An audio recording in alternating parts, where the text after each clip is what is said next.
नमस्कार विद्यार्थी मित्रांनो, तुम्हा सर्वांचं आपल्या सारे शिकूया या यूट्यूब चॅनेलवर मी अश्विनी चव्हाण कोकणे सहर्ष स्वागत करते। आज आपण पाहणार आहोत इयत्ता 9वी दिवस 34वा ते दिवस 44 पर्यंत आपण एकाच व्हिडिओमध्ये पाहणार आहोत। पहा, यामध्ये क्षेत्र आहे व्यावहारिक गणित, घटकाचं नाव आहे गुणोत्तर व प्रमाण, उपघटक आहेत अवयव पाडणे, विविध मापन पद्धतीतील एकके आणि त्यांची रूपांतरणे। पहा, यातून आपल्याला संख्यांचे अवयव पाडायला शिकायला मिळणार आहे, त्याचबरोबर संक्षिप्त रूप लिहिता येईल आणि सहसंबंध, एककातला सहसंबंध सुद्धा शिकणार आहोत। पहा, अवयव पाडणे, खालील संख्या मूळ अवयवांच्या गुणाकाराच्या रूपात मांडल्या आहेत, जसे की 14 बरोबर 7 गुणिले 2, 27 बरोबर 9 गुणिले 3 म्हणजेच 3 गुणिले 3 गुणिले 3, 9चे पुन्हा अवयव पाडलेत। 36 चं 3 गुणिले 12 म्हणजेच 3 गुणिले 3 गुणिले 4 म्हणजेच ह्या 4चे पुन्हा 2 गुणिले 2 मध्ये रूपांतर।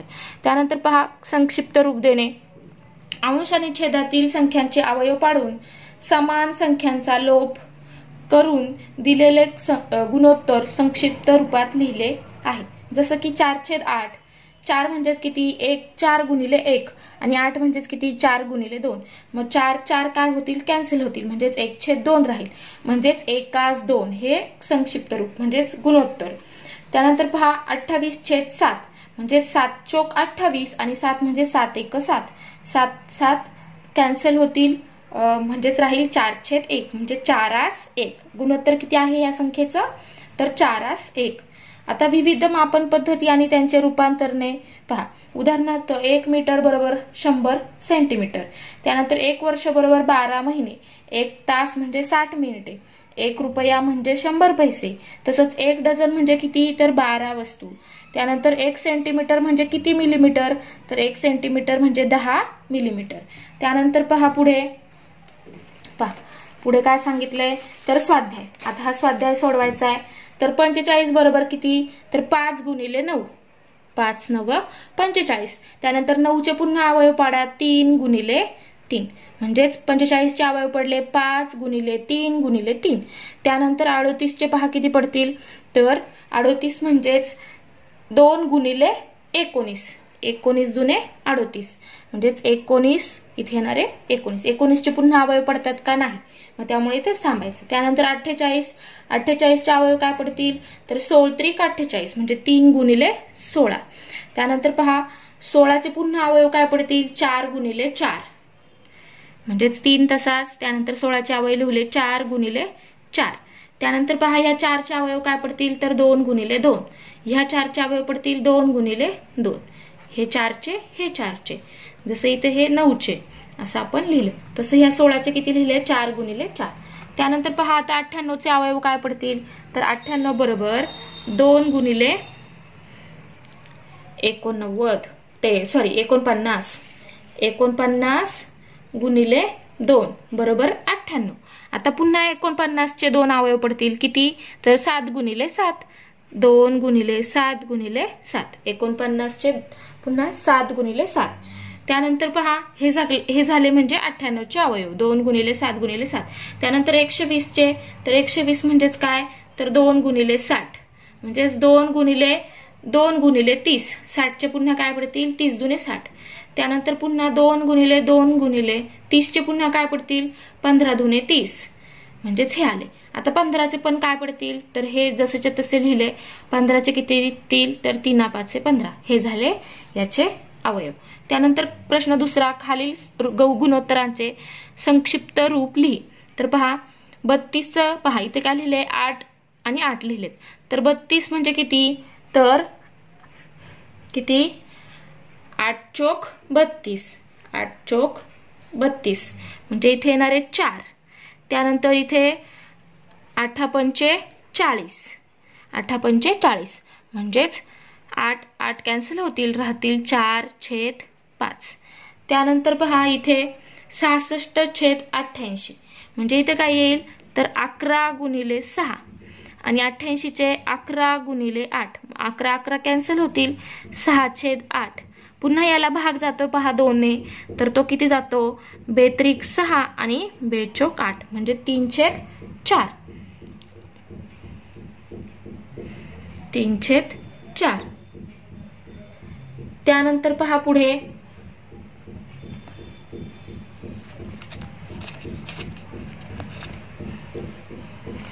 त्यानंतर पहा पुढे 63/45. आता 63 म्हणजे 7 9 63 आणि 5 9 45. पहा 9 गुणिले 7, त्यानंतर 9 गुणिले 5 म्हणजेच हे किती येईल 7/5. 7/5. त्यानंतर पहा 72/48. 72/48 म्हणजे किती पडतील 72चे, तर 12/72.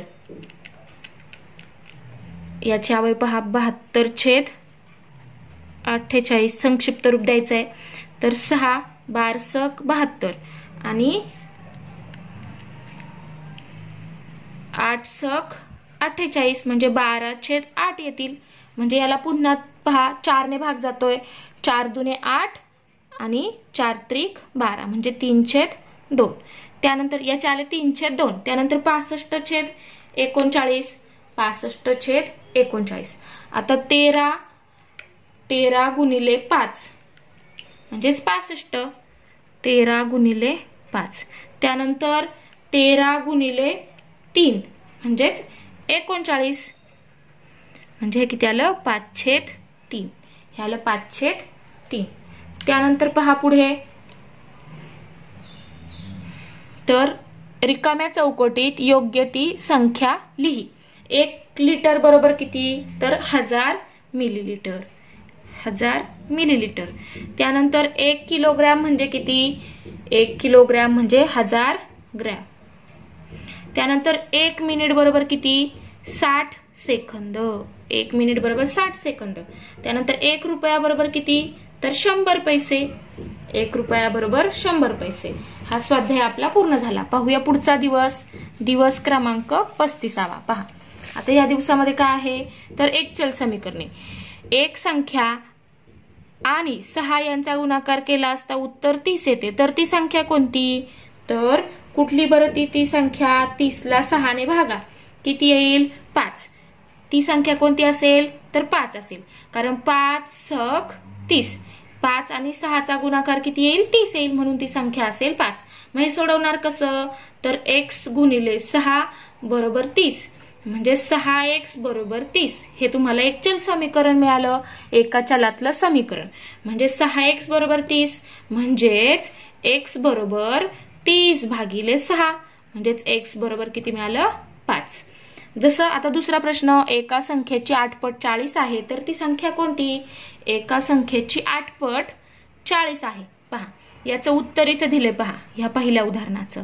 त्यानंतर या दुसऱ्या उदाहरणाचं उत्तर इथे दिलंय.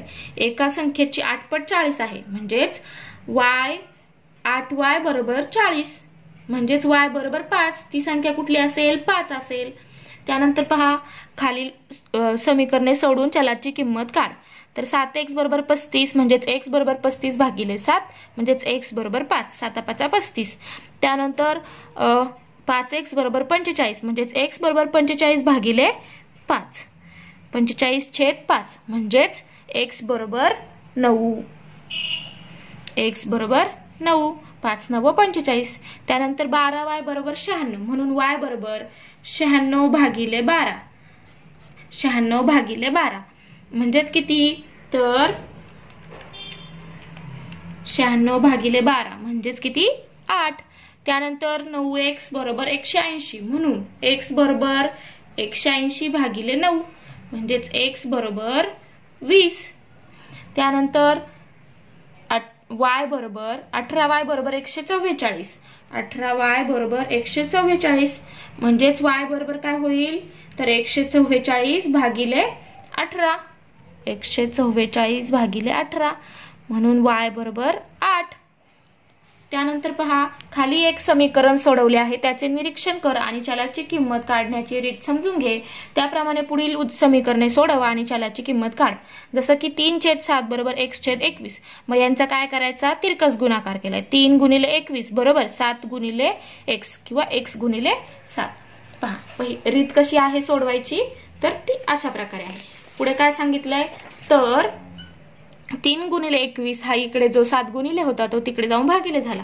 म्हणजेच x बरोबर 3 गुणिले 3, कारण 7 त्रिक 21, म्हणजेच 3 गुणिले 3 बरोबर x आलं, म्हणजेच x बरोबर किती मिळालं 9. तसंच इथे पहा 5 गुणिले 48 बरोबर x गुणिले किती येईल इथे 8. त्यानंतर हा 8 इकडे काय होईल भागिले जाईल. पुढच्या पायरीत 5 गुणिले 48 भागिले 8 बरोबर x, म्हणजेच 5 बरोबर x बरोबर 5 गुणिले 6, 8 सक 48, 8 ने भाग दिला. त्यानंतर x बरोबर किती आलं 6 पंचे 30, x बरोबर आले 30. त्यानंतर पहा तिसरं उदाहरण 2/5 बरोबर 14/x, म्हणजेच 2 गुणिले x बरोबर 14 गुणिले 5, म्हणजेच x बरोबर 14 गुणिले 5 भागिले 2, x बरोबर 7 गुणिले 5. त्यानंतर x बरोबर किती आलं 7×5 35. तर पहा 5/7 बरोबर 15/y, चौथं उदाहरण, म्हणजेच 5 गुणिले y बरोबर 15 गुणिले 7. पुढे पहा 15 गुणिले 7 भागिले 5, 5×1 5, 5 त्रिक 15, म्हणजेच 3 गुणिले 7, y बरोबर काय येईल 3 गुणिले 7, म्हणजेच 21, 7 त्रिक 21, म्हणजे y ची किंमत किती आली 21. आता हा स्वाध्याय सोडवायचा आहे. पहा खालील समीकरणे सोडव. x पहिला आहे 7/6 बरोबर x/30, x/30. तर पहा हे सोडूया आपण. 7/6 इथे सोडूया. 7/6 बरोबर x/30, पहिलं उदाहरण. तर ते किती येईल 7 गुणिले 30 बरोबर, म्हणून 7 गुणिले 30 बरोबर x गुणिले 6, म्हणजेच काय येईल तर 7 गुणिले 30 भागिले 6 बरोबर x, म्हणून x बरोबर 6×6 6 पंचे 30, 7 गुणिले 5, म्हणून x बरोबर 35, x बरोबर किती 35. त्यानंतर दुसरं उदाहरण पहा काय आहे दुसरं उदाहरण. तर दुसरं उदाहरण आहे 4/9 बरोबर y/63, 4/9 बरोबर y/63, म्हणून 4 गुणिले 63 बरोबर y गुणिले 9, म्हणून 4 गुणिले 63 भागिले 9 बरोबर y, किंवा /9 बरोबर y, म्हणजेच 9 9 7 63, म्हणजे 4 गुणिले 7 बरोबर y, म्हणून y बरोबर किती 7×4 = 28. त्यानंतर तिसरं उदाहरण पहा. तिसरं उदाहरण 3/8 बरोबर 18/x, 3/8 बरोबर 18/x, म्हणजेच पहा 3 गुणिले x बरोबर 18 गुणिले 8, म्हणजेच x बरोबर, म्हणून x बरोबर 18 गुणिले 8 भागिले 3, 6 त्रिक 18, म्हणजेच x बरोबर 6 गुणिले 8, म्हणजेच x बरोबर 48, x बरोबर 48. त्यानंतर चौथं उदाहरण पहा काय आहे. तर ते आहे 4/8 बरोबर 24/y, 4/8 बरोबर 24/y, म्हणजे 4 गुणिले y, म्हणून 4 गुणिले y बरोबर 24 गुणिले 8, म्हणून y बरोबर 24 गुणिले 8 भागिले 4, म्हणून y बरोबर 6×4 = 24, म्हणजेच 6 गुणिले 8, y बरोबर 6 गुणिले 8, म्हणून y बरोबर 48, y बरोबर 48. म्हणजे हा स्वाध्याय आपला पूर्ण झाला. आता पाहूया पुढे. पुढच्या पानावर आहे दिवस 36. आता 36व्या दिवसामध्ये काय आहे तर समचलन आणि व्यस्त चलन.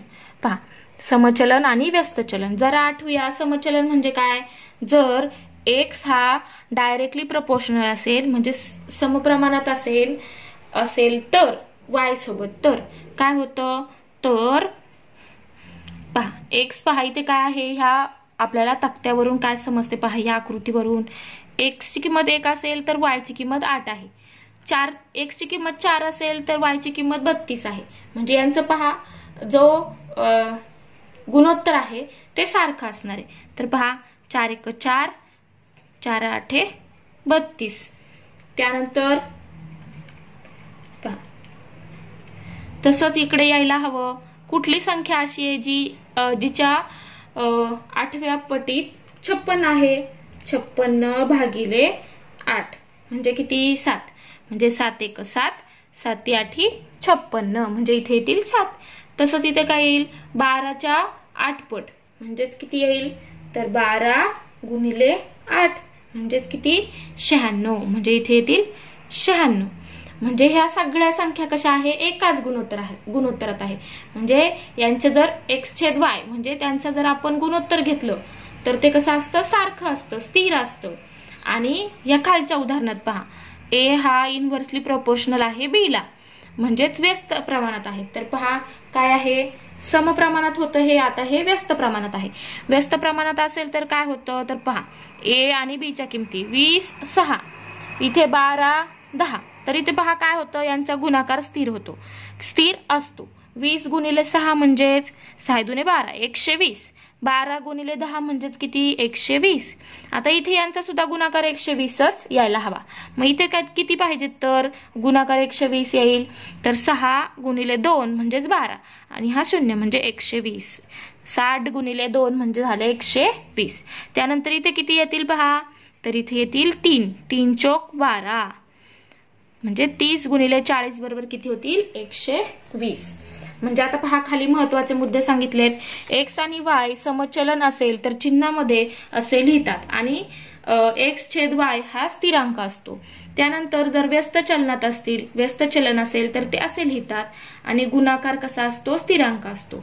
पहा व्यस्त चलनात गुणाकार स्थिरांक असतो, समचलनात भागाकार स्थिरांक असतो, म्हणजेच गुणोत्तर स्थिर असतं.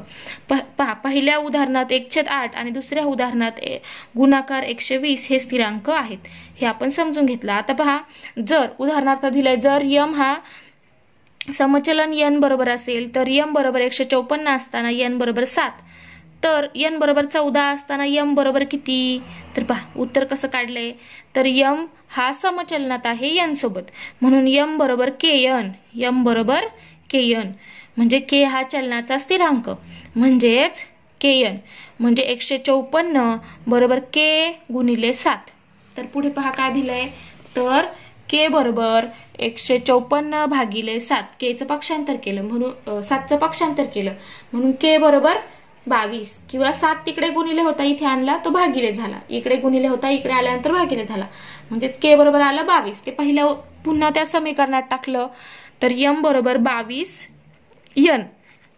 आता n ची किंमत 14 ठेवूया तर m बरोबर किती मिळालं 308.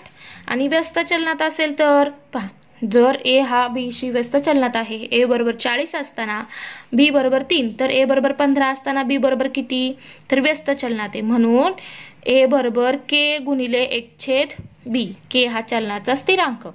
मग a गुणिले b बरोबर k, म्हणून k बरोबर a आणि b च्या किमती ठेवल्या 40 आणि 3, k बरोबर किती मिळालं 120. मग k ची किंमत काढून घेतली, पहिलं जे दिलेलं असतं त्यातून आपल्याला k ची किंमत काढायची असते आणि मग ती आपल्याला हे काढण्यासाठी वापरायची असते. पहा आता पुन्हा पहा इथे काय केलं मग खाली a ची किंमत 15 दिली आहे, ही या समीकरणात ठेवली. k पहा इथे हे जे समीकरण मिळालं याच्यात k ची किंमत ही मिळालेली 120 इथे ठेवली. मग पुन्हा a बरोबर 15 ठेवलं, इथे k ची किंमत 120 असताना मग b बरोबर आपल्याला किती मिळालं 120 भागिले 15 म्हणजे b बरोबर मिळालं 8. आता पहा पुढे तर पुढे काय दिलंय पुढच्या पानावर दिलेला आहे स्वाध्याय. आता हा स्वाध्याय पूर्ण करायचा आहे. सारणी पूर्ण करा. जर m हा n सोबत समप्रमाणात असेल तर काय तर x/y कसा असतो स्थिरांक. पहा 2/10 म्हणजेच किती 1/5, 2 ने भागा बरं 1/5 हे स्थिर यायला हवं. मग इथे पहा 5 च्या पटीतली संख्या 5 च्या पटीतली 5वी संख्या तर किती येईल इथे 25, म्हणजे यांचा स्थिरांक किती येईल 1/5 येईल. त्यानंतर पहा याचा इथे 60 आहे, खाली किती दिलाय 60.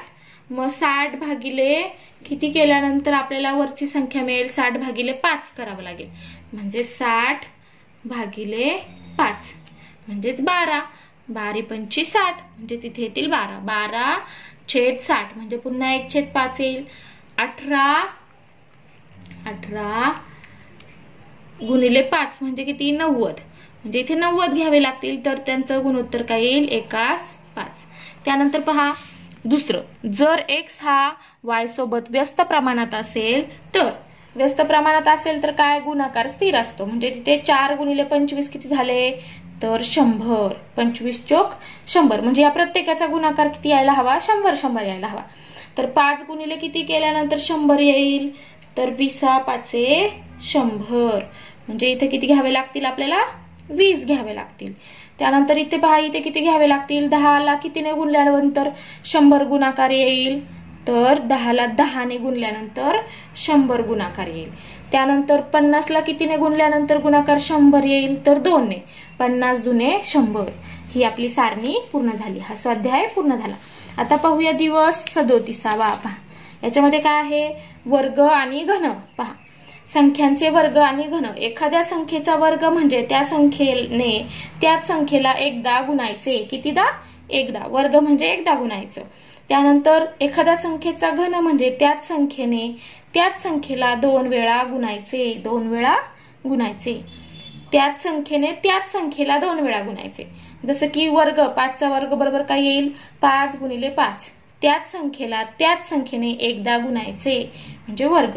आणि पहा, धनसंख्या असो किंवा ऋणसंख्या असो, दोघांचाही वर्ग कसा असतो, धन असतो. धनसंख्या असली तरीही आणि ऋणही असली तरीही.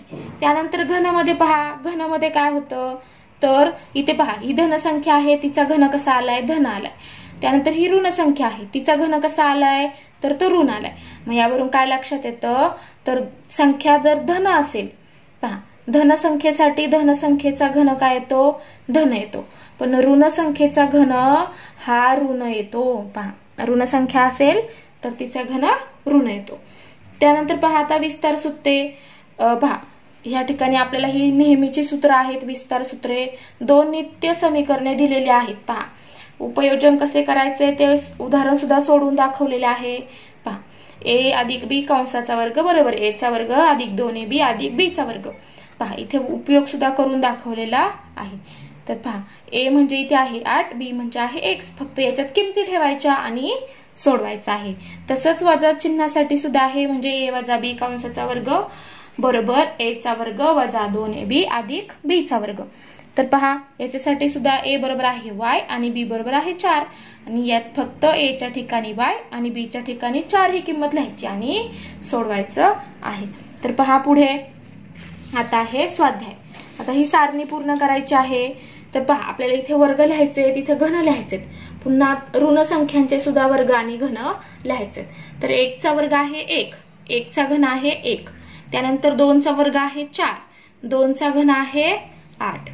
त्यानंतर 3 चा वर्ग आहे 9, 3 चा घन आहे 27. त्यानंतर 4 चा वर्ग आहे 16 आणि 4 चा घन आहे 64.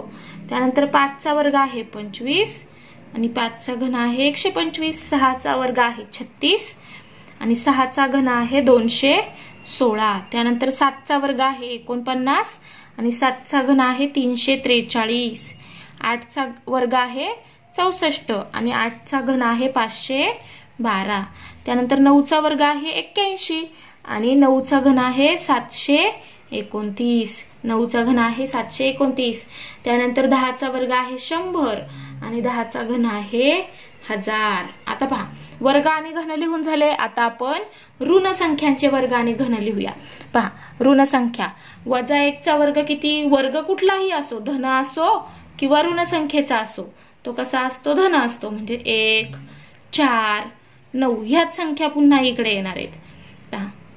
25, 6 चा वर्ग 36, वजा 7 चा वर्ग 49, वजा 8 चा वर्ग 64, वजा 9 चा वर्ग 81, वजा 10 चा वर्ग 100. तेच येणार आहे. ऋण संख्येचा सुद्धा वर्ग कसा असतो, धन असतो. पण आता घन मात्र कसे येणार आहेत, ऋण संख्येचे ऋण येणार आहेत. म्हणजे वजा 1, त्यानंतर वजा 8, वजा 27, वजा 64, वजा 125, वजा 216, वजा 343, वजा 512, वजा 729 आणि वजा 1000. अशा प्रकारे पहा. आता खाली प्रश्न दिलाय विस्तार कर. आता ह्या सगळ्यांचा विस्तार करायचा आहे. तर पहा पहिलं काय आहे, तर पहिला आहे x अधिक 6 कंसाचा वर्ग. x अधिक 6 कंसाचा वर्ग बरोबर काय येईल? a अधिक b कंसाचा वर्ग. हे सूत्र वापरायचंय. a चा वर्ग अधिक 2ab अधिक b चा वर्ग बरोबर. x चा वर्ग अधिक 6 दुने 12x अधिक 6 चा वर्ग 36. हा झाला याचा विस्तार. त्यानंतर दुसरं x वजा 7 कंसाचा वर्ग a चा वर्ग वजा 2ab अधिक b चा वर्ग म्हणजेच x चा वर्ग 7 दुने 14x अधिक 49. त्यानंतर तिसरं पहा 5 वजा x कंसाचा वर्ग काय येईल? तर a वजा b कंसाचा वर्ग सूत्र वापरायचंय. a चा वर्ग वजा 2ab अधिक b चा वर्ग बरोबर. 5 चा वर्ग किती आहे? 25. 5 दुने 10 वजा 10x अधिक x चा वर्ग. त्यानंतर चौथं पहा x अधिक 11 कंसाचा वर्ग. a अधिक b कंसाचा वर्ग वापरायचं सूत्र. a चा वर्ग अधिक 2ab अधिक b चा वर्ग.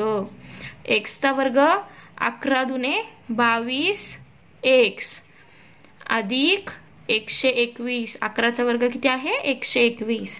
असा हा आपण स्वाध्याय पूर्ण सोडवलेला आहे. आता पाहूया पुढचा दिवस 38वा. पहा 38व्या दिवसामध्ये काय आहे? तर वर्गमूळ आणि घनमूळ. साधारणपणे a या संख्येचा वर्ग a चा वर्ग असा लिहितात आणि a चे वर्गमूळ हे वर्गमुळात a असे लिहितात. पहा 3 चा वर्ग बरोबर 9 म्हणून वर्गमुळात 9 बरोबर किती? 3. त्याचप्रमाणे a या संख्येचा घन a चा घन असा लिहितात तर a चे घनमूळ घनमुळात a असे लिहितात. म्हणून 5 चा घन बरोबर 125 आणि घनमुळात 125 बरोबर 5. आता ही खालील उदाहरणे सोडवायची आहेत. स्वाध्याय पहा. वर्गमुळात 36 बरोबर किती? तर 6. कारण 36 हा कोणाचा वर्ग आहे? 6चा. म्हणजे वर्गमुळात 36 बरोबर 6. त्यानंतर पहा घनमुळात 512. 512 हा कितीचा घन आहे? तर तो आहे 8चा घन. म्हणून हे काय लिहिणार? उत्तर 8. त्यानंतर वर्गमुळात 81 म्हणजेच 9 कारण हा 9चा वर्ग आहे. त्यानंतर घनमुळात 1000. घनमुळात 1000 म्हणजे किती? तर 10 कारण 10चा घन आहे 1000. त्यानंतर वर्गमुळात 256. वर्गमुळात 256 म्हणजे किती? तर 16चा वर्ग किती आहे? 256. म्हणून वर्गमुळात 256 बरोबर 16. आता पाहूया पुढचा दिवस क्रमांक 29. पहा निर्देशक भूमिती. संख्यारेषेवर पूर्णांक संख्या दर्शवणे. पहा आता पहा संख्यारेषा कशी असते? मध्ये असतो तो O आरंभ बिंदू. तो 0 ही संख्या दर्शवतो. त्यानंतर ह्या बाजूला सगळ्या धनसंख्या असतात उजवीकडे आणि डावीकडे सगळ्या काय असतात? ऋण संख्या असतात. पहा आता इथे खाली लिहिलंय संख्यारेषेवरील O या बिंदूला आरंभ बिंदू असे म्हणतात. त्यानंतर 0 बिंदू ही संख्या दर्शवतो. त्यानंतर 0च्या उजवीकडील संख्या धन असतात आणि डावीकडील सगळ्या संख्या कशा असतात? ऋण असतात. 0 ही संख्या धनही नाही ऋणही नाही हे तुम्हाला लक्षात ठेवायचं आहे. ती धन पण नाही आणि ऋण पण नाही. ऋण म्हणजे त्याच्यावर कुठलाच भार नसतो. ऋणही नाही आणि धनही नाही. त्यानंतर संख्या रेषेवर संख्या दाखवणे. पहा -3 आणि 5 संख्या रेषेवर दाखवा. तर -3 आणि 5 कुठे? -3 इकडे येतील पहा डावीकडे. त्यानंतर 5 इकडे उजवीकडे. 5 घरं पुढे आणि इकडे 3 घरे इकडे. त्यानंतर पहा पुढे पाहता काय दिलंय? तर खालील संख्यांचे ऋण संख्या धनसंख्या असे वर्गीकरण करा. तर पहा -5 -7 4 8 32 -25 10 8 7 -29. शक्यतो जर धनसंख्या असेल तर प्रत्येक वेळेस धनसंख्येचं चिन्ह लिहिलं जात नाही. आता पहा धनसंख्या कुठल्या आहेत यात? तर 4 आहे 8 आहे 32 आहे त्यानंतर 10 आहे 8 आहे आणि 7 आहे. ज्यांना ज्यांना धनसंख्येचं चिन्ह आहे ते आणि ज्यांना धनसंख्येचं चिन्ह नाहीये त्या सुद्धा. त्यानंतर पहा आता ऋण संख्या कुठल्या आहेत? तर ही आहे ऋण संख्या -5 -7 त्यानंतर -25 आणि -29. धनसंख्येचं चिन्ह प्रत्येक वेळेस दाखवत नाहीत. पहा आता खालील उदाहरणातील संख्या या धनवरूनच या चिन्हांचा उपयोग करून लिही. तर पहा पहिला आहे जमिनीपासून 50 मीटर उंचीवर उडणारे अक्षयचे विमान. आता हे कसं आहे, उंचीवर आहे, म्हणजे हे कसं असणार आहे तर धन असणार आहे. धन 50 मीटर. त्यानंतर मासा समुद्र सपाटीपासून 512 मीटर खोल आहे. खोल आहे म्हणजे कुठे आहे तर खाली आहे, म्हणून काय येईल हे तर -512 मीटर. त्यानंतर हिमालयातील सर्वात उंच शिखर माउंट एव्हरेस्टची उंची समुद्र सपाटीपासून 8848 मीटर आहे. समुद्र सपाटीपासून वर आहे, उंचावर आहे, म्हणून हे काय येणार धन 8848 मीटर. आपल्याला काय सांगितलं होतं, धन आणि ऋण संख्यांचा ऋण चिन्हाचा उपयोग करून संख्या लिहायच्यात, तर त्या पण लिहिलं. एका वाक्यात उत्तर आहेत ही. पहा त्यानंतर पुढे दिवस 40वा. आता 40व्या दिवसामध्ये काय आहे, 2 चलातील रेषीय समीकरणे, बैजिक राशी समीकरणे, समीकरणांची उकल. आता स्थिरांक म्हणजे काय, ज्या संख्या चिन्हांची किंमत बदलत नाही त्याला म्हणायचं स्थिरांक. म्हणजे आपल्या ह्या स्थिर संख्या. पहा 2 ची किंमत बदलणार आहे का, नाही. -50 ची नाही, 2 वर्गमुळात 3 ची नाही. हे सगळे काय आहेत स्थिरांक. त्यानंतर चल, ज्या चिन्हाच्या संख्यात्मक किमती एकापेक्षा अधिक असू शकतात, म्हणजे त्याच्या कितीही किमती असू शकतात, त्यांना काय म्हणायचं चल असं म्हणायचं. जसं की x, y, m, n इत्यादी. त्यानंतर बैजिक राशी. बैजिक राशी म्हणजे संख्या आणि चल यांचे अधिक, वजा, गुणाकार आणि भागाकार या चिन्हांनी जोडून तयार झालेली राशी होय. म्हणजे पहा ही बैजिक राशी.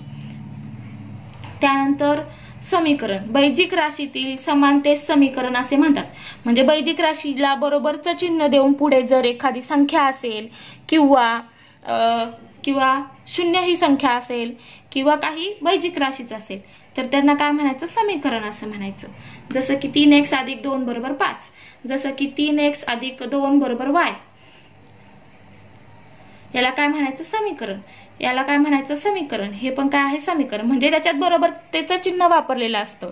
समानतेस, बैजिक राशीच्या समानतेस म्हणजे समानतेचं चिन्ह म्हणजे बरोबरतेचं चिन्ह वापरलेलं असतं, त्याला म्हणायचं समीकरण.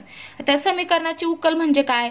आता पहा ही एका चलातली समीकरण आहेत सगळी ही. त्यानंतर हे 2 चलातलं आहे, हे 2 चलातलं आहे. आता पहा खाली समीकरणात दिलेल्या चलासाठी जी किंमत ठेवल्यामुळे समीकरणाच्या दोन्ही बाजू समान होतात ती किंमत म्हणजे समीकरणाची उकल होईल. जसं की 2x + 7 = 13. या समीकरणात x = 3 ठेवल्यास दोन्ही बाजू समान होतात. पहा कसं 2x + 7. पहा डावी बाजू घेऊया. डावी बाजू बरोबर 2x + 7. आता x = 3 ठेवा. 2 × 3 + 7 म्हणजे 3 × 6, 6 + 7 बरोबर किती झाले 13. मग ही डावी बाजू बरोबर आलं 13 आणि उजवी बाजू किती आहे 13. म्हणजे दोन्ही बाजू कशा झाल्या समान झाल्या. दोन्ही बाजू समान होतात. मग याला काय म्हणायचं समीकरणाची उकल. काय कशाला x = 3 ला. उदाहरणार्थ अजून एक उदाहरण दिलंय. x - 4 = 3 या समीकरणामध्ये x = -1 ही उकल आहे का ते ठरवा. x - 4 = 3 डावी बाजू घ्या x - 4. x = -1 ठेवून -1 - 4 = -5 याला समीकरण 1 म्हणायचं. त्यानंतर उजवी बाजू बरोबर किती आहे तर 3 दिलेला आहे. म्हणून विधान 1 आणि 2 वरून डावी बाजू आणि उजवी बाजू कशा नाहीयेत सारख्या नाहीत, म्हणून ही समीकरणाची उकल नाही. तसंच पहा दुसऱ्या उदाहरणात 2 × x - 3 = 3/5 गुणिले कंसात x + 4. उकल दोन्ही बाजूंना 5 ने गुणून पहा, कारण इथे छेदाला 5 आहे. पहा म्हणून काय करू दोन्ही बाजूंना 5 ने गुणू. 5 ने गुणल्यामुळे इथे होतील 10 आणि इकडे काय होईल 5 आणि 5 कॅन्सल होतील म्हणजे 3x + 4 राहतील. 3 × x + 4 म्हणजे इकडे होतील 10x - 30 आणि इकडे होतील 3x + 12. दोन्ही बाजूंमध्ये 30 मिळू, कारण इथे -30 आहे म्हणून आपल्याला 30 मिळवावे लागतील. -30 आणि +30 0 होतील म्हणून 30 मिळवले. दोन्ही बाजूंमध्ये 30 मिळवले. जे काही करायचं ते दोन्ही बाजूंमध्ये करायचं.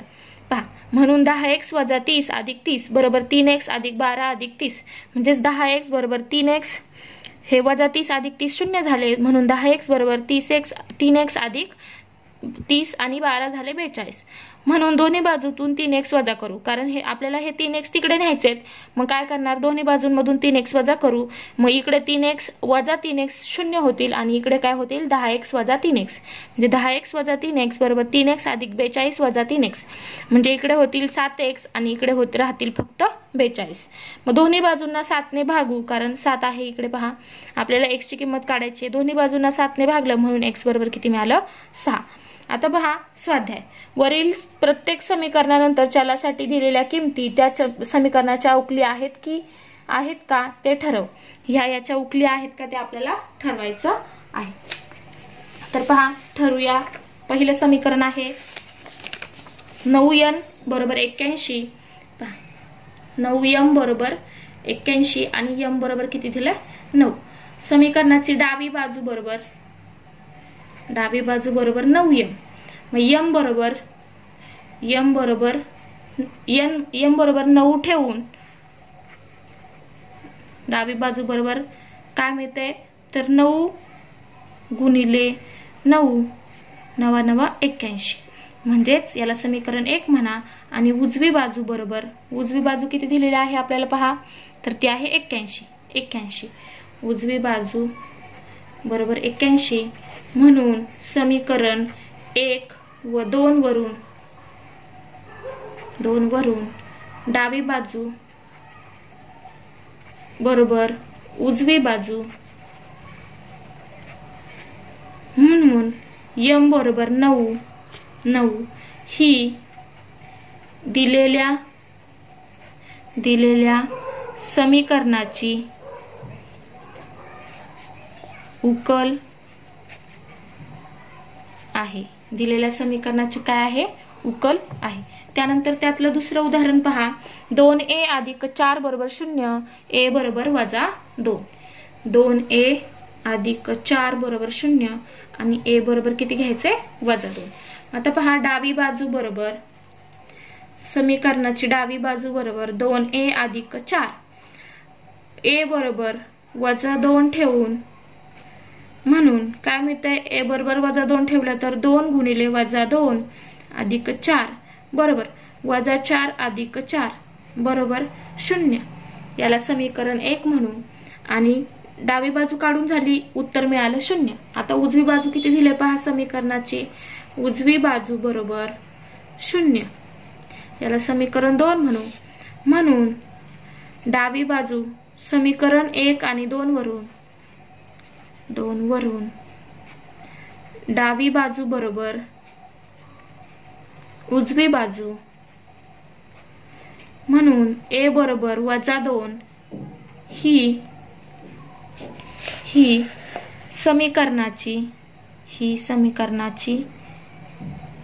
दिलेल्या समीकरणाची उकल आहे. त्यानंतर पहा पुढचा प्रश्न. खालील समीकरणे सोडव. तर आता ही समीकरणं काय करायची आहेत आपल्याला सोडवायची आहेत. त्यामध्ये पहिला आहे 2m अधिक 7 बरोबर 9. तर 2m पहा पहिलं 2m अधिक 7 बरोबर 9. तर पहा दोन्ही बाजूंतून 7 वजा करू.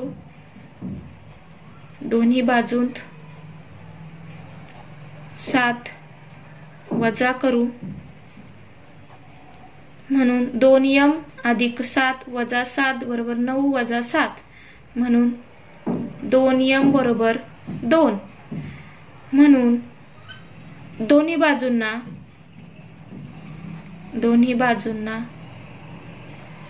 2 ने भागू. दोन्ही बाजूंना 2 ने भागू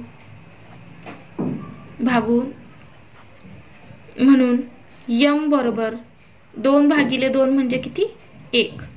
m बरोबर किती आला 1.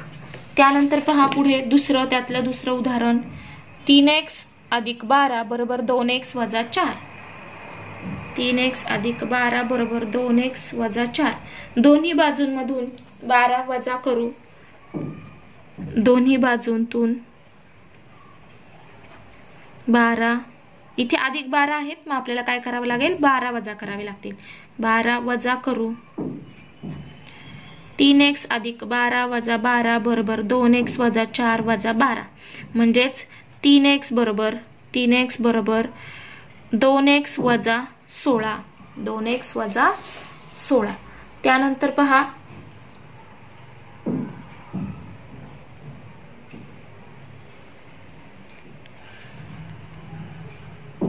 पुढे पहा काय मिळतंय, तर दोन्ही बाजूंमधून आपल्याला 2x वजा करावे लागतील. दोन्ही बाजूंतून 2x वजा करू, दोन्ही बाजूंतून 2x वजा करू, म्हणून 3x वजा 2x बरोबर 2x वजा 16 वजा 2x, म्हणून x बरोबर 2x वजा 2x शून्य होतील म्हणजे वजा 16 राहतील, म्हणून x बरोबर वजा 16.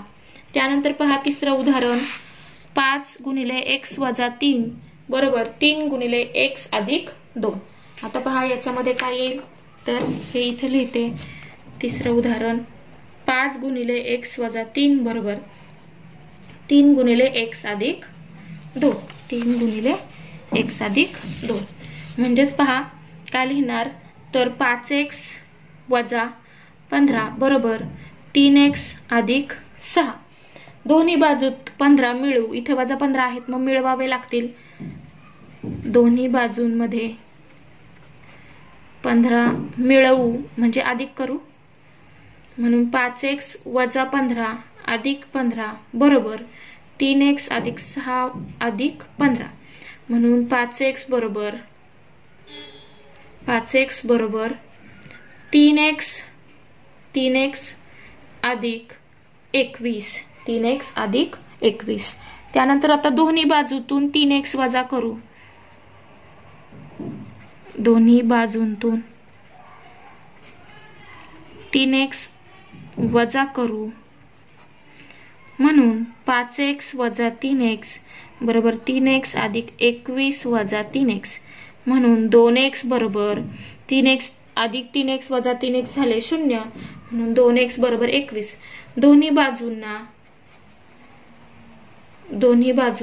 2 ने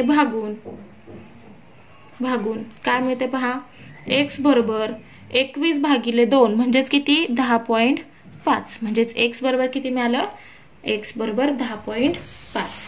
त्यानंतर पहा आता पुढच्या पानावर काय दिलेलं आहे, तर पुढच्या पानावर आहे आपल्याला दिवस क्रमांक 41वा दिवस. पहा तर पहा, जर शाब्दिक उदाहरणांचे गणिती रूपांतर, गणितात रूपांतर पहा शाब्दिक उदाहरणांचे. गोविंदकडे काही रुपये होते, त्याच्या आईने त्याला 7 रुपये दिल्यावर त्याच्याकडे 10 रुपये झाले. गोविंदकडे समजा x रुपये आहेत असे मानू, मग गोविंदकडे x रुपये होते आणि आईने 7 दिले म्हणून किती झाले, 10 झाले, म्हणजेच x अधिक 7 बरोबर 10. एका पेढ्याच्या बॉक्समध्ये काही पेढे आहेत, त्याला प्रत्येकाला 2 पेढे याप्रमाणे वाटल्यास ते 20 मुलांना पुरतात. तर पहा कसं लिहिणार, पेढ्याच्या बॉक्समध्ये समजा x एवढे पेढे आहेत असे मानू, म्हणून x भागिले 2, प्रत्येकाला 2 जात आहेत, x भागिले 2 बरोबर किती जणांना जात आहेत, ते 20 मुलांना जात आहेत, म्हणून x भागिले 2 किंवा x/2 बरोबर 20. आता तिसरं, हरबाकडे काही मेंढ्या होत्या, बाजारात त्यातील 34 मेंढ्या विकल्यानंतर 176 मेंढ्या शिल्लक राहिल्या. म्हणजे समजा हरबाकडे x एवढ्या मेंढ्या होत्या असे मानू, मग त्याने काय केल्या, 34 विकल्या, म्हणजे x वजा 34 बरोबर किती राहिल्या, 176 शिल्लक राहिल्या. x मधून 34 वजा केल्या तरी 176 शिल्लक राहिल्या. त्यानंतर राघवचे वय त्याच्या लहान भावाच्या वयाच्या तिप्पट आहे, दोघांचे मिळून वय 8 वर्ष आहे.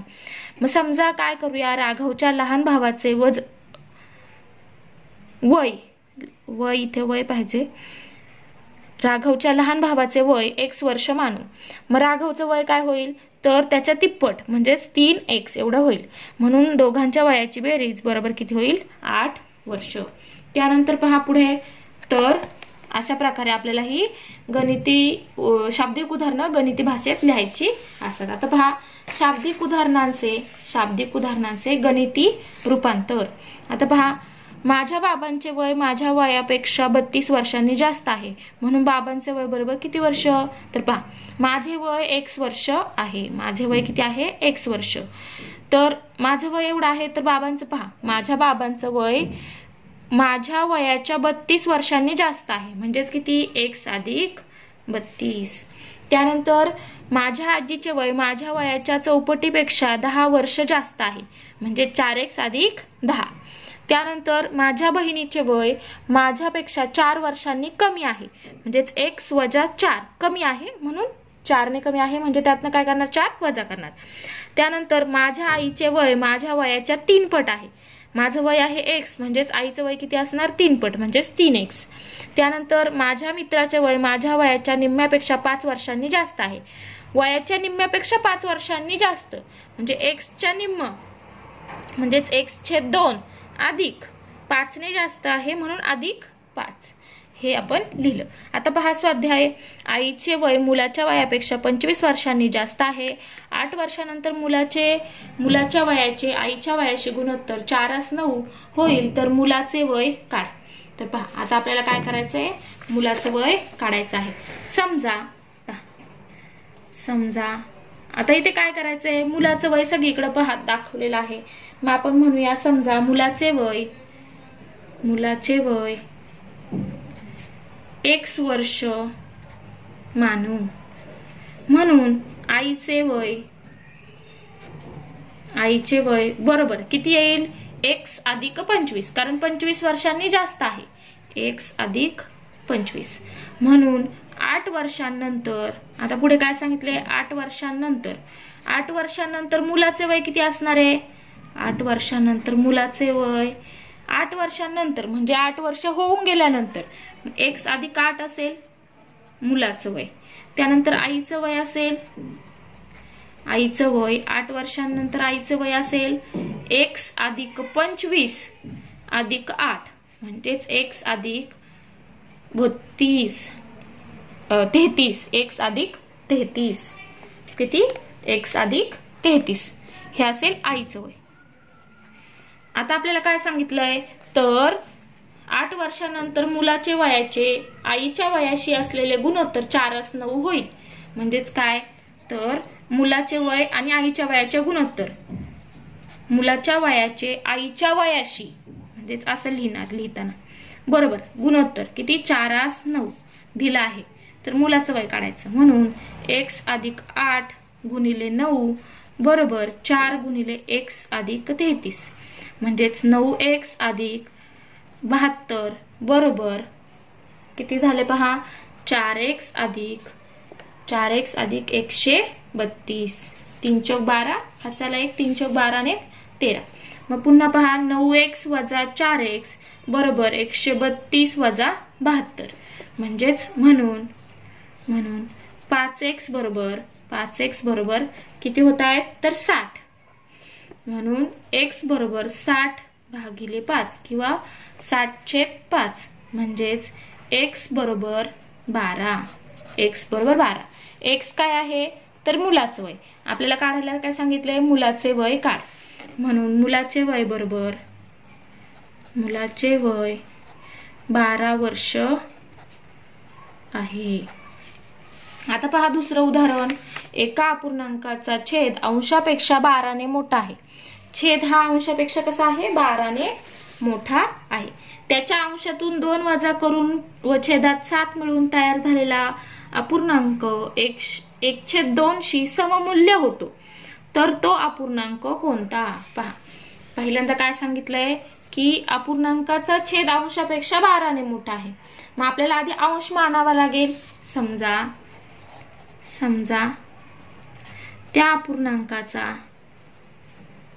अपूर्णांकाचा अंश x मानू. म्हणून छेद बरोबर काय होईल तर छेद काय सांगितलंय, छेद कसा आहे अंशापेक्षा 12 ने मोठा आहे. छेद बरोबर x अधिक 12, कारण छेद हा अंशापेक्षा 12 ने मोठा आहे. आता पहा पुढे काय सांगितलंय, तर पुढे सांगितलंय की अंशातून 2 वजा केले म्हणजेच x वजा 2 आणि छेदातून किती वजा केले, छेदात 7 मिळवले म्हणजे x अधिक 12. छेद आहे x अधिक 12, त्याच्यात अजून 7 मिळवले तर हे गुणोत्तर काय होतंय 1/2 शी सममूल्य होते, म्हणजे समान होते, याच्या समान होते. म्हणून हे आता सोडवायचं. तर x वजा 2 गुणिले 2 बरोबर 1 गुणिले x अधिक 12 अधिक 7, म्हणजेच 2x वजा 2 गुणिले 2 म्हणजे 4.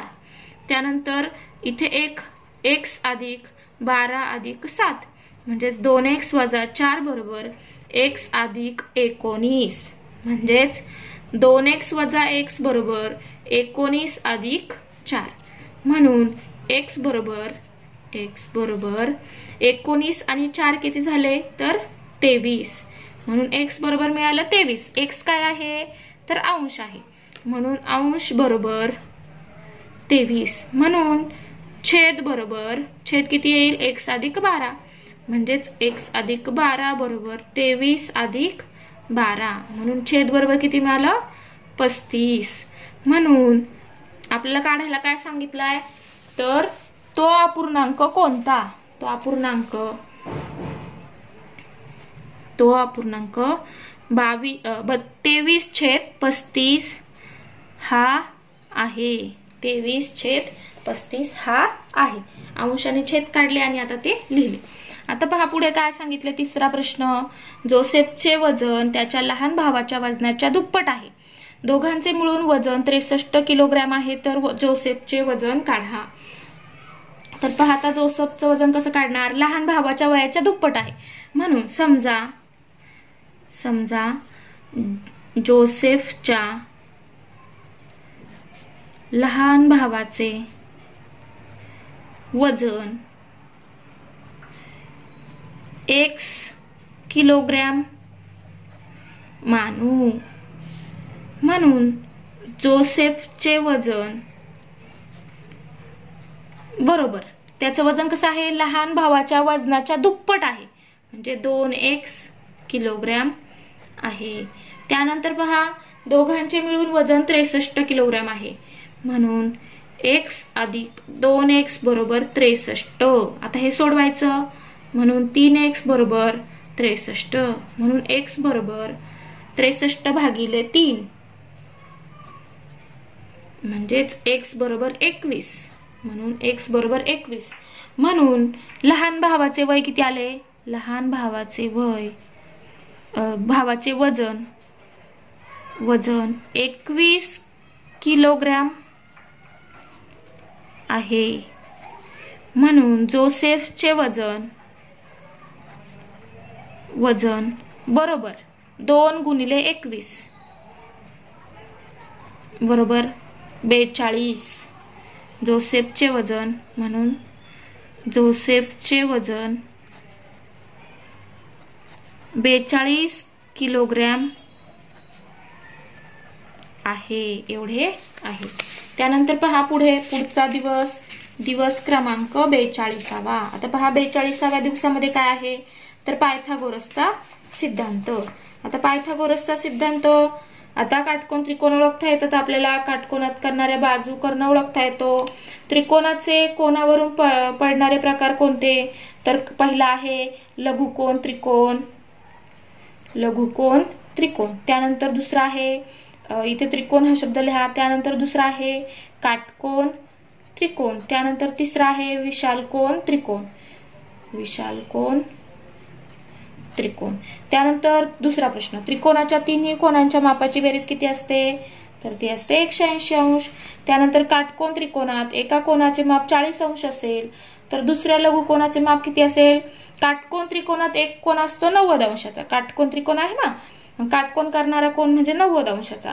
मग एक 90 अंशाचा झाला मग राहिलं किती 180 वजा 90 गेले म्हणजे राहिले 90 आणि मग उरलेल्या दोन कोणांच्या मापाची बेरीज असते 90 अंश. त्यातला एक झाला 40 मग पुढचा कितीचा राहील तर 90 वजा 40 म्हणजे किती 50. तर त्याला कोणाचं माप किती असेल 50. त्यानंतर चौथा प्रश्न काटकोन त्रिकोणात काटकोनासमोरील बाजूला काय म्हणतात तर काटकोनासमोरच्या बाजूला पहा काटकोनासमोरच्या बाजूला काय म्हणतात कर्ण असे म्हणतात. आता पहा काटकोन त्रिकोण एबीसी मध्ये काटकोन कोण एबीसी कोण ए च्या समोरील बाजू बीसी. त्यानंतर ए च्या शेजारची किंवा लगतची बाजू कुठली एबी. त्यानंतर सी च्या समोरची बाजू आहे एबी. सी च्या समोरची बाजू म्हणजे ती आहे एबी. त्यानंतर सी च्या लगतची बाजू लगतचा म्हणजे शेजारी तो आहे बीसी.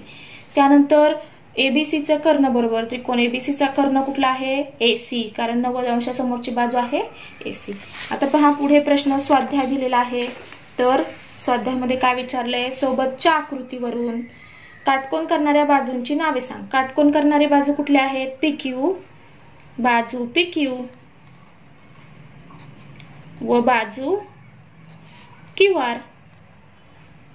त्यानंतर कर्ण कुठला आहे, कर्ण आहे PR, कर्ण PR. त्यानंतर कोण P च्या समोरील बाजू कुठली आहे, P च्या समोरची बाजू QR, बाजू QR. त्यानंतर कोण R च्या समोरील बाजू, कोण R च्या समोरील बाजू आहे QP, बाजू QP किंवा PQ. त्यानंतर P च्या लगतची बाजू, कोण P च्या लगतची बाजू, P च्या लगतची म्हणजे शेजारची, ती कुठली आहे, ही. तर तुम्ही म्हणाल ही का नाही, कारण हा कर्ण असतो, मग बाजू राहिली ही PQ. P च्या लगतची बाजू, बाजू PQ. त्यानंतर R च्या लगतची बाजू, R च्या लगतची बाजू आहे QR.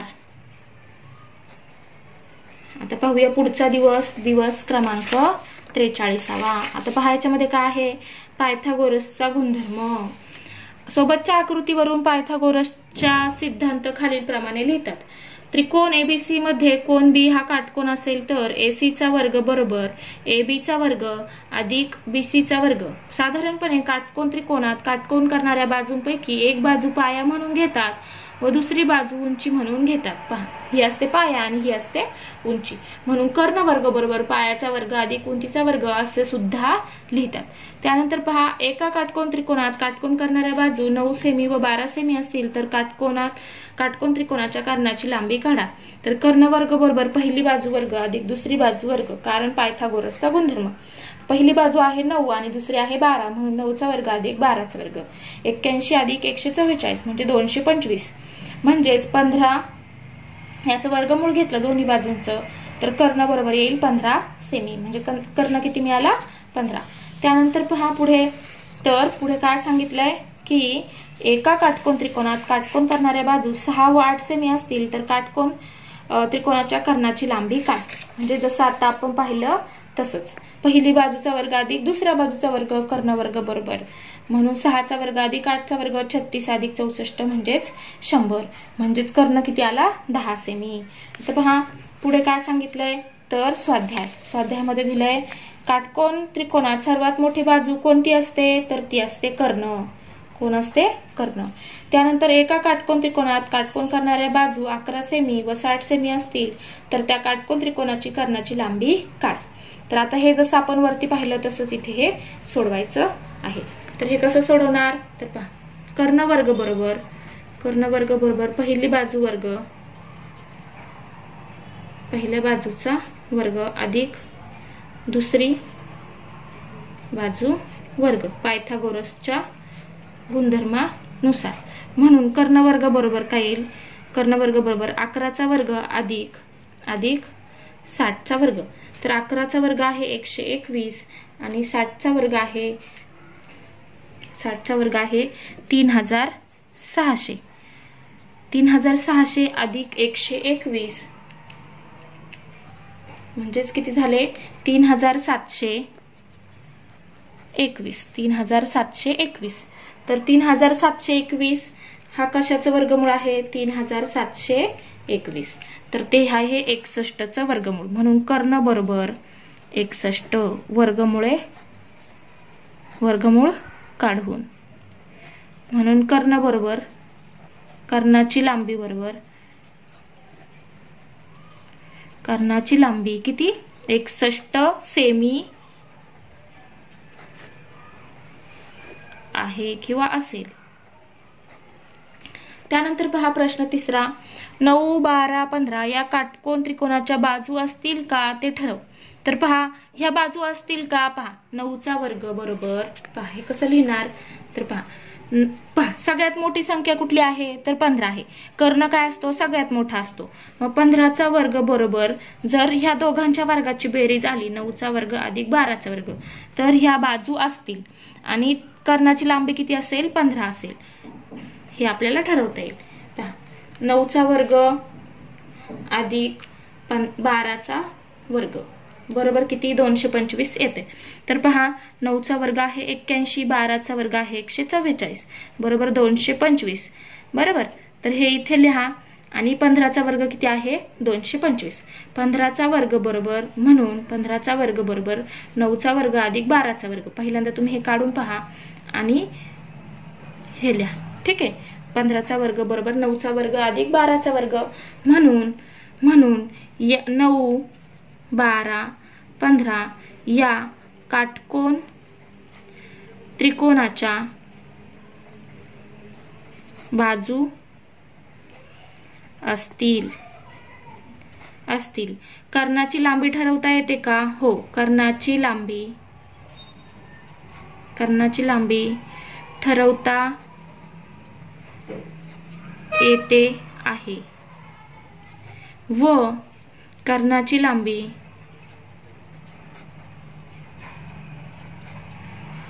15 सेमी 15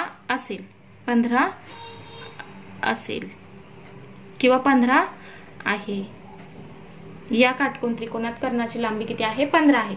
कारण इथे आपल्याला सेमी मध्ये दिलेलं नाहीये म्हणून सेमी वगैरे लिहिलं नाही. त्यानंतर पहा पुढे काय दिलंय तर दिवस 44वा. तर पायथागोरसचे त्रिकूट सांगतात. पहा या दिवसात पायथागोरसचे त्रिकूट पाहायचंय. नैसर्गिक संख्याच्या त्रिकुटामध्ये जर मोठ्या संख्येचा वर्ग हा इतर दोन संख्यांच्या वर्गाच्या बेरजा इतका असेल तर त्याला पायथागोरसचे त्रिकूट असं म्हणतात. ज्या त्रिकोणाच्या भुजांची लांबी अशा त्रिकुटातील संख्यांनी दर्शवली जाते तो त्रिकोण काटकोन त्रिकोण असतो. जसं की 3, 4, 5. 5चा वर्ग बरोबर 3चा वर्ग अधिक 4चा वर्ग. 6, 8, 10. पहा हे काय आहे पायथागोरसचे त्रिकूट. 3, 4, 5 हे त्रिकूट आहे.